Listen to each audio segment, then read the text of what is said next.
sea en riego, y todo lo que es agro lo trabajamos con TIL, que es una de las grandes marcas de pivotes del mundo, también hacían de granja como Renke, Vale y demás. Me acompaña Gastón, que es nuestro responsable de diseño de proyectos, y un poco la presentación está enfocada en explicar, bueno, quiénes somos y por qué somos distintos. No sé qué tan familiarizados están hoy en el auditorio con lo que es el riego por pivote, pero básicamente hoy el mundo del riego por pivote son prácticamente el 99% de las marcas son equipos propulsados eléctricamente, con motores eléctricos de velocidad constante. Esto hace que sean equipos de movimiento intermitente, ¿no? De arranque y parada. Y nuestra gran diferencia como compañía y como pivotes de riego es que los equipos TIL son equipos hidráulicos, de propulsión hidráulica. Y esta es una diferencia que toma TIL en sus comienzos, es una diferencia que la toma por elección. Digamos, somos distintos por elección.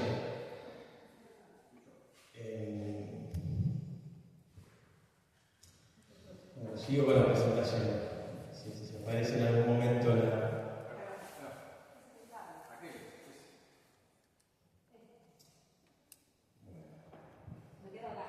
Voy a intentar hacerlo lo más fluido posible. Un poco de historia.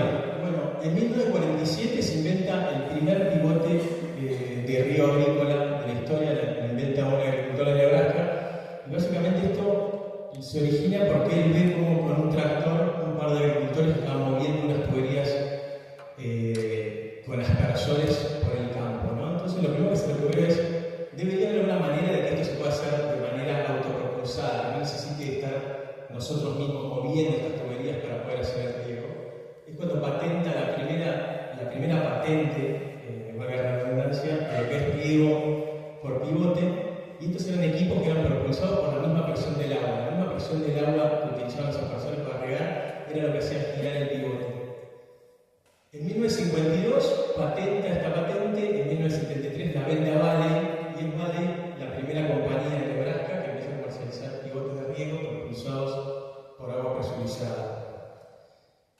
El problema de estos pivotes, que si bien era una gran evolución versus cómo se venía regando, era que el costo de regar era muy alto, la presión del sistema era muy alta, por lo cual entre 1960 y 1970 muchos fabricantes de Estados Unidos entran al mercado de pivotes intentando encontrar una manera más eficiente de regar. El resultado, en 1968 Renke comercializa el primer pivote de riego agrícola con motorización eléctrica, Vale lo haría recién en 1970, y en este proceso donde la mayoría de las marcas van por el camino de la electricidad es donde TIL ya marca la primera diferencia y la gran innovación que tiene versus el resto de los fabricantes de pivotes de riego agrícola, es que trabaja un pivote de propulsión hidráulica, por presión de aceite. ¿Por qué fue esto? Bueno, básicamente ya en 1960 lo que eran los sistemas hidráulicos eran sistemas muy utilizados en sistemas de alta precisión, de mucha seguridad de funcionamiento, donde la potencia y la durabilidad eran temas importantes y también todo lo que era la eficiencia energética. Algunos ejemplos, trenes de aterrizaje en aviación, sistema militar, empresas industriales, sistema de freno de trenes de alta velocidad. Básicamente el sistema hidráulico era algo muy probado, muy fiable y de mucha precisión. Pero la realidad es que la gente de TIL lo primero que había pensado a la hora de pensar en sistemas hidráulicos era que sea algo familiar para el productor. El productor agrícola, el farmer americano estaba muy acostumbrado a trabajar con sistemas hidráulicos. Entonces, a la hora de pensar en un sistema de riego, lo que pensó es: yo quiero que sea un sistema familiar para el productor, que se sienta cómodo trabajando con el sistema de riego, que tenga un mecanismo que lo pueda entender y que lo pueda trabajar, con el que pueda meter mano. Es básicamente el primer principio de pensar en equipos propulsados hidráulicamente era ese, que sea un equipo familiar. De esta manera ellos mismos podrían hacer los arreglos o reparaciones que necesitaban.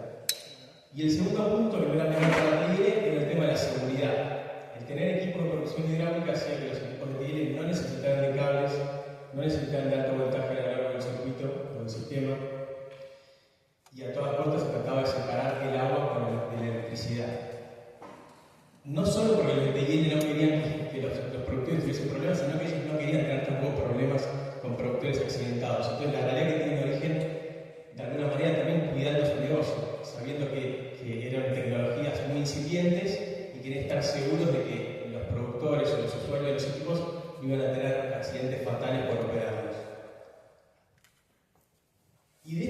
ecuación o de este camino de ir por la hidráulica hay como un resultado positivo que casi como algo que sale como una casualidad. De alguna manera es que al trabajar con propulsión hidráulica, esto le permitió a los TIL ser los únicos del mercado que tenían un movimiento constante. Básicamente la naturaleza de estos motores hidráulicos o de este sistema hidráulico de presión constante y velocidad variable hacía que un equipo TIL pudiera moverse o girar como un todo con un movimiento suave y constante a lo largo del campo y no con ese arranque y parada que es propio de los motores eléctricos y los sistemas eléctricos. Y esto es lo que es nuestra gran diferenciación hasta el día de hoy, desde 1969 hasta hoy, es que TIL y desde TIL nos paramos en que nuestra diferencia es el movimiento continuo. ¿Y por qué la diferencia está en el movimiento continuo? Básicamente porque el movimiento continuo implica uniformidad de riego, que no haya ningún tramo parado regando en una posición fija hasta que le toque su momento de regar, implica que la uniformidad a la hora de girar es mucho más alta en equipos hidráulicos que en eléctricos. Obviamente, una vez que un equipo da varias vueltas en la misma posición, se logra un emparchado que de alguna manera mejora su uniformidad. Ahora, cuando hacemos una sola pasada en un riego, un fertirriego, esta uniformidad es crítica. El desgaste de componentes, el continuo arranque y parada de los equipos eléctricos genera un desgaste mucho mayor en lo que es transmisiones y motores. Básicamente lo que uno busca en un equipo de riego es que dure, que no me tome tiempo, que no me requiere estar continuamente arreglándolo, que cuando necesito que funcione, funcione. ¿Qué genera el menor desgaste de componentes? Una mayor vida útil de componentes, que nos permite también entregar mayores garantías, menos gastos de mantenimiento, menos tiempos perdidos en reparaciones y arreglos innecesarios y menos días de riego perdidos. Y bueno, también el momento de tener un sistema de movimiento continuo, el momentum de ese equipo hace que tenga una tracción mejorada en terrenos difíciles. Ahora vamos a ver un pequeño video de cómo TIL explica su sistema de movimiento continuo y la diferencia con su sistema eléctrico.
Bueno, el video explicaba un poco esto que hablábamos de la importancia del movimiento continuo para mejor uniformidad, menor desgaste de componentes, menos tiempos perdidos por fallas, mejor tracción.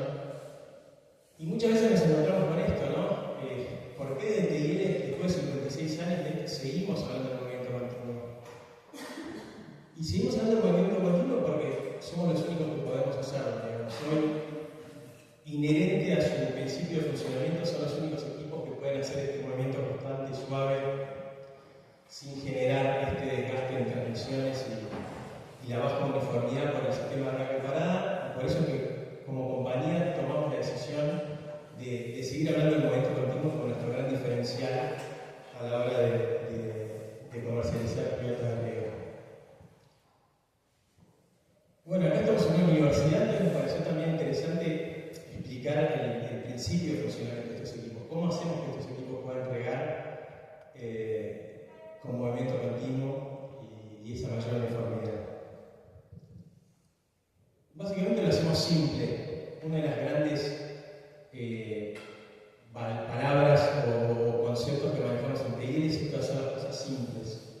Menor cantidad de componentes, menor cantidad de problemas, más sencillez conceptual. ¿De qué se tratan los equipos de riego TIL? Básicamente de una bomba hidráulica central de presión constante y caudal variable. Esto hace que todo el aceite circule por un circuito cerrado que conecta todo el pivote. motores hidráulicos de velocidad variable, que hace que cada torre vaya a la velocidad que necesita para no perder el momento versus la última torre. Estamos cuando quieras, ¿sí? ¿Cómo se puede accionar esta bomba hidráulica? Básicamente se puede accionar de cualquier manera que se le pueda dar movimiento. Puede ser con un motor eléctrico, motor de combustión, transmisión por correa. Cualquier manera que nosotros podamos girar esta bomba hidráulica puede hacer que nosotros podamos mover y poner en funcionamiento este equipo. Bueno, como decía, es un circuito cerrado de aceite que distribuye este aceite hidráulico a los motores. En cada torre hay un motor hidráulico de presión constante y velocidad variable que hace que cada torre vaya a la velocidad que necesita para no perder la alineación contra la última torre, que es de alguna manera la que define la velocidad y el sentido del río. ¿Y cómo hacemos esto? Básicamente, a diferencia de los equipos eléctricos con sus cajas de alineación, el sistema de PID se basa en un principio muy sencillo de válvulas de alineación de pistón, que son las que dosifican el aceite hidráulico que necesita cada torre para ir a la velocidad necesaria para seguir a la última torre. Cuando se genera una pequeña desalineación entre tramos, los cables de alineación mueven ese pistón que tiene una posición central en la válvula de alineación hacia un lado o hacia el otro, modificando el flujo y el caudal que va de aceite hidráulico a cada motor hidráulico, generando la velocidad que necesita para no perderle pisada a la última torre. Algo que no dije, los equipos hidráulicos constan de un motor, una bomba hidráulica central, y generalmente vienen acompañados de un motor de mayor potencia que la suma de los motores de un equipo eléctrico.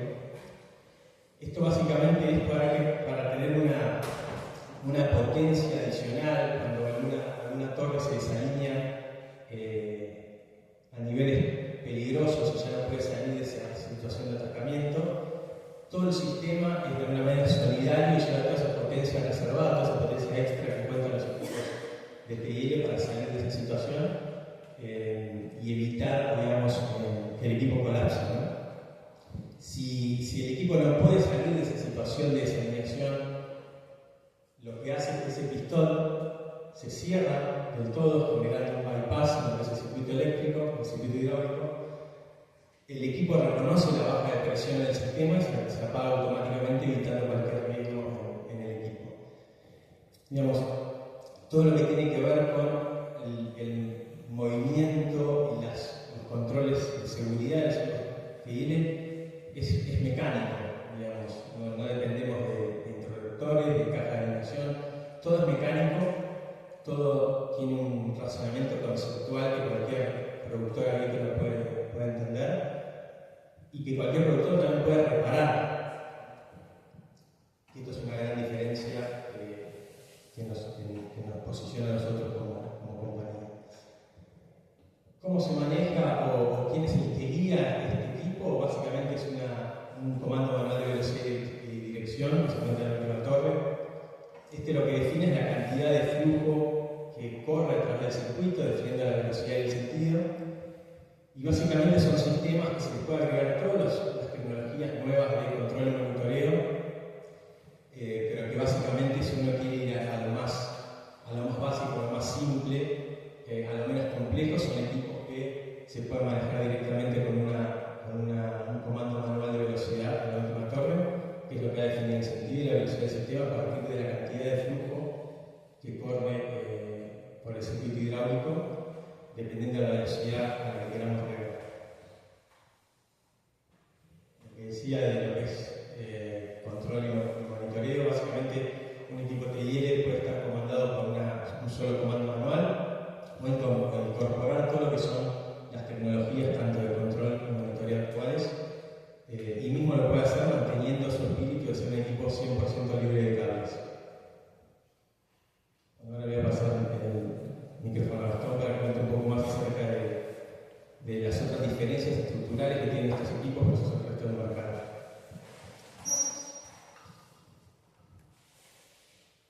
Bueno, fundamentalmente, como decía Nicolás, la ausencia de voltaje de cables hace como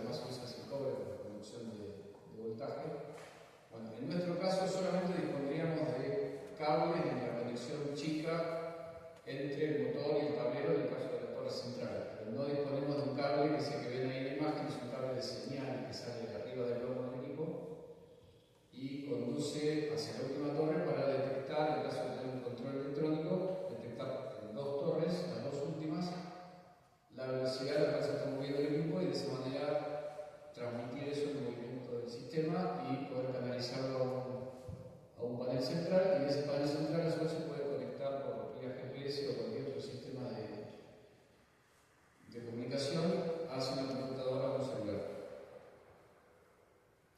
Pero básicamente, volviendo al tema del voltaje, que no se cuenta con cables y además no hay riesgo eléctrico, que es un poco lo que también prima en muchas empresas al momento de tener en cuenta la seguridad operativa y la seguridad de los operarios.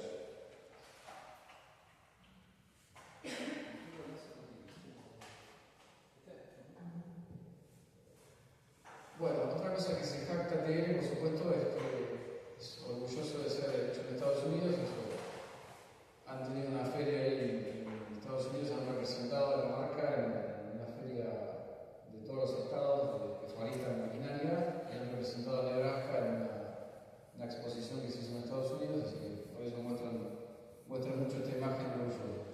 Pero lo importante de que esté hecho en Estados Unidos es que más allá del país en el que se encuentran, pues, un poco de garantía de que la fabricación de los materiales es de primera calidad, empresas que tienen muchísimos años en el mercado y altos estándares de construcción de materiales y de seguridad también.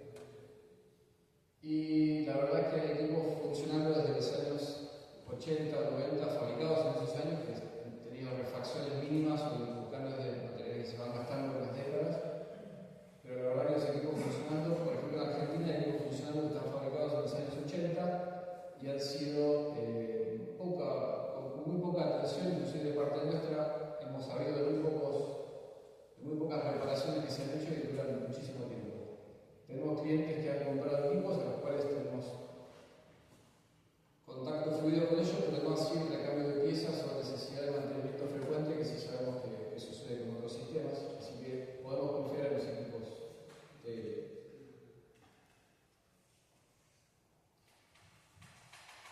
la estructura más resistente refiere a que las conexiones, por ejemplo, lo que es los materiales en los que se construye el equipo, tienen un acero de alta calidad, y también no solo respondiendo a la construcción del material, sino también a la forma que es ensamblado el equipo, tiene conexiones de doble buclón y de ángulos de generoso espesor para lo que es la interconexión de los ángulos y las riendas de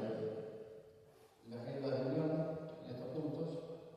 Es la única marca que coloca doble buclón en las uniones y a su vez buclones de 3/4 en la parte central del tramo, que son mucho más gruesos que los demás que se encuentran en el mercado, y eso se explica un poco también en la cantidad de kilogramos de acero y de fierro en definitiva que se encuentran constituyendo los equipos, y eso explica un poco también que tenemos un material de buena calidad, que por supuesto no es el más económico del mercado, sino uno de los que tiene mejor evaluación por ser uno de los más robustos. Estructura resistente, por ejemplo, una torre está conformada con una forma de triángulo y doble triángulo, que es la forma más resistente estudiada en física, y por eso han logrado sostener los tramos que se ensamblan en el aire con simplemente un eje central, dos ruedas y una estructura de doble triángulo con el canopy, que suele sirve para subirse y hacer todo lo que haya que hacer en el mercado. Es una estructura que se fue logrando con las décadas, después de perfeccionar un poco la historia que contaba Nicolás al principio, cómo se ha conformado la estructura de los equipos.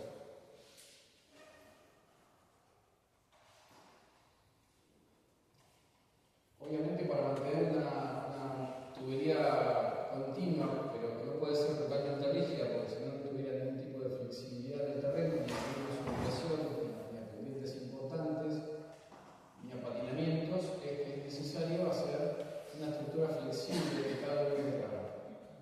Tanto la parte de agua, que sería la unión entre un caño y otro, de un tramo y el siguiente, como también la unión entre un tramo y otro en la parte mecánica. O sea, el tramo siguiente se engancha colgándose arriba, lo que sería una bocha, una bola que hay adentro, que es como una bola de un tráiler, que es mucho más resistente. El tramo siguiente se emboca ahí arriba, se calza acá, y esto funciona como una junta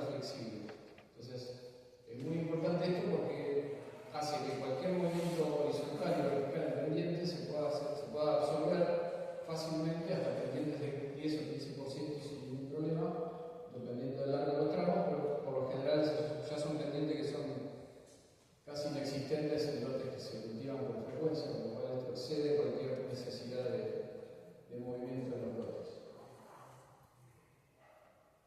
El menor flujo de agua, mejor flujo de agua con menor pérdida de presión se refiere a que la unión del tramo no interfiere con ningún tipo de. O sea, el pasaje del agua no es interferido por ningún tipo de unión, sino que la unión es externa al caño. Con lo cual, el agua que fluye de la bomba hasta el último aspersor siempre corre libre de obstáculos dentro de la tubería. Eso también es importante y diferenciado con otros sistemas. En cuanto a la transmisión de las ruedas de los motores hidráulicos, tenemos dos tipos, el helicoidal, que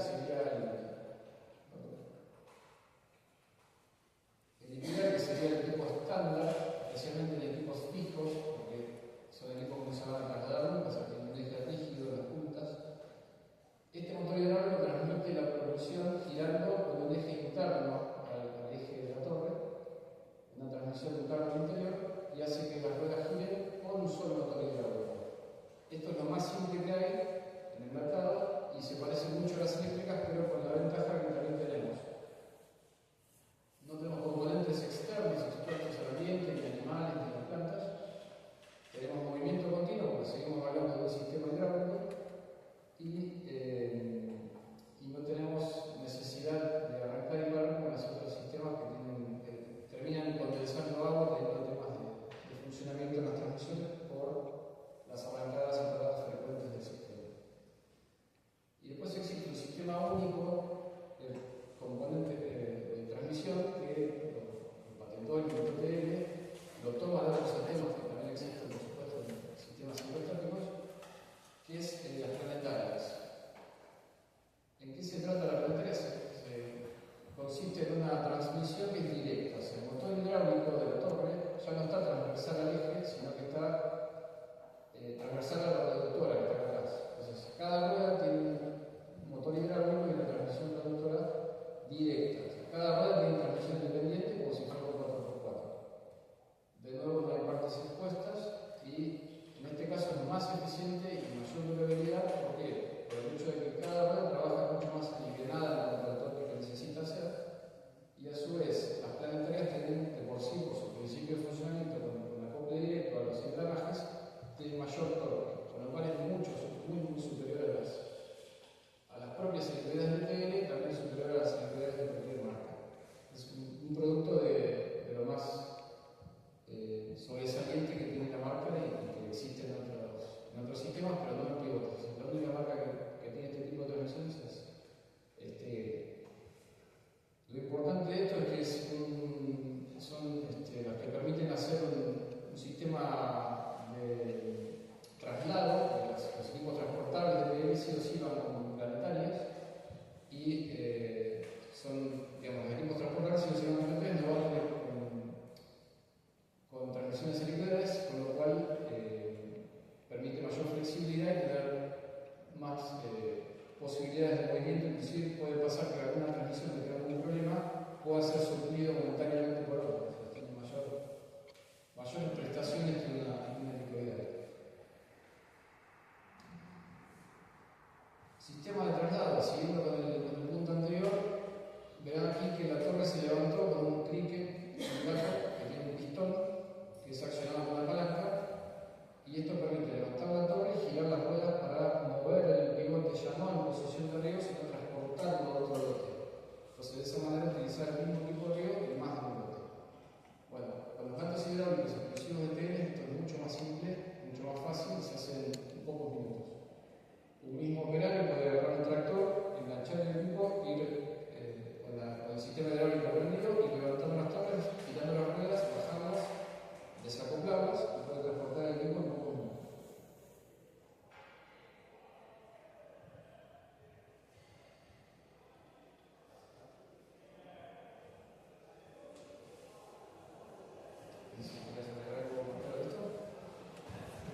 No, a ver, un poco fuimos hablando del sistema sistema como desde la simpleza en sus componentes, desde la simpleza en su entendimiento conceptual, desde la simpleza en sus arreglos o reparaciones en caso de necesitarlos. Y muchas veces se nos levanta el punto de respecto al consumo energético de estos equipos.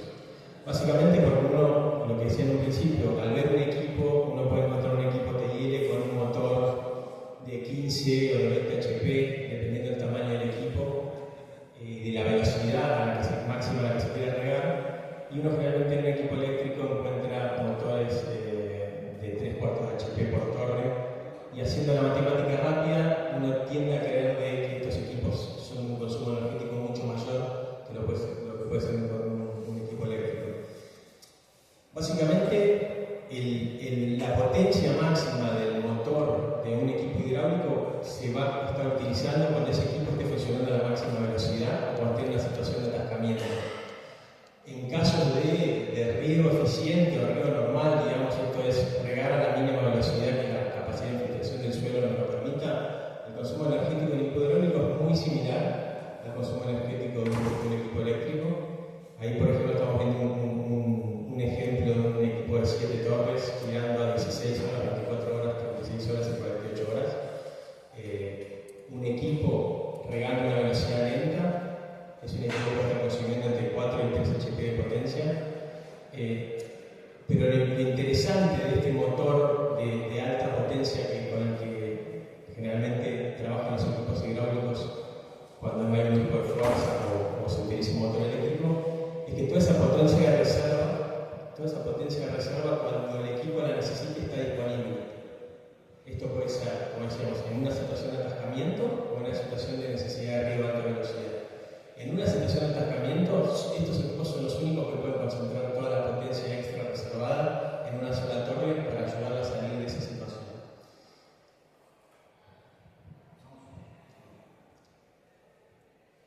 Y como fuimos repitiendo el tema de la simpleza continuamente a lo largo de la presentación, básicamente porque es lo que nos diferencia del resto del mercado, ¿no? Son equipos de pocos componentes.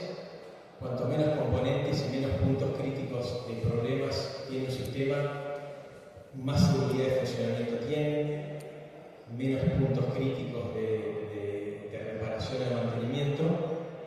Y es lo que decíamos en un principio, el que sean de sistema hidráulico, un sistema probado para lo que es situaciones de alta precisión, de alta complejidad, de necesidad de potencia y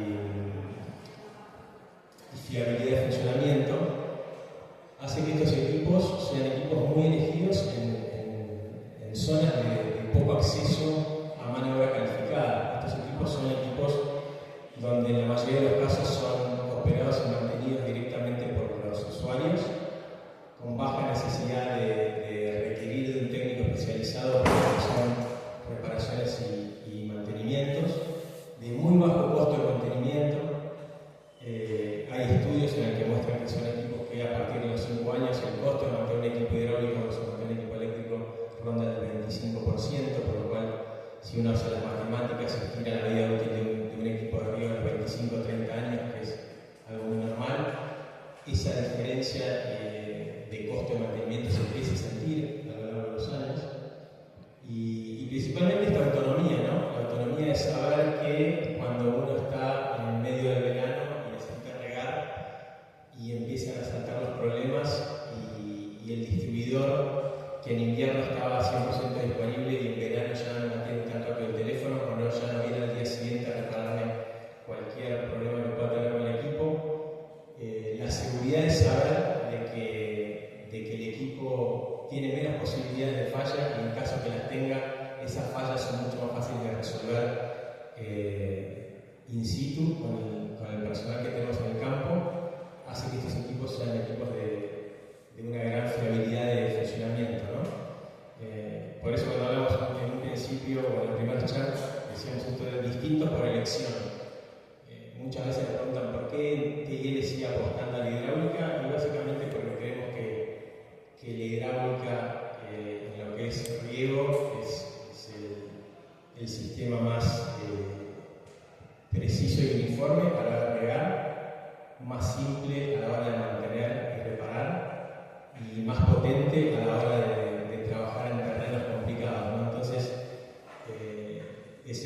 PIL decidimos dejar las cosas simples desde 1969 y un poco la tecnología de la empresa está puesta en la máquina, asegurando que sea una máquina que cuando tenga que funcionar, funcione y cuando se tenga que reparar sea algo simple de hacer. Bueno, gracias.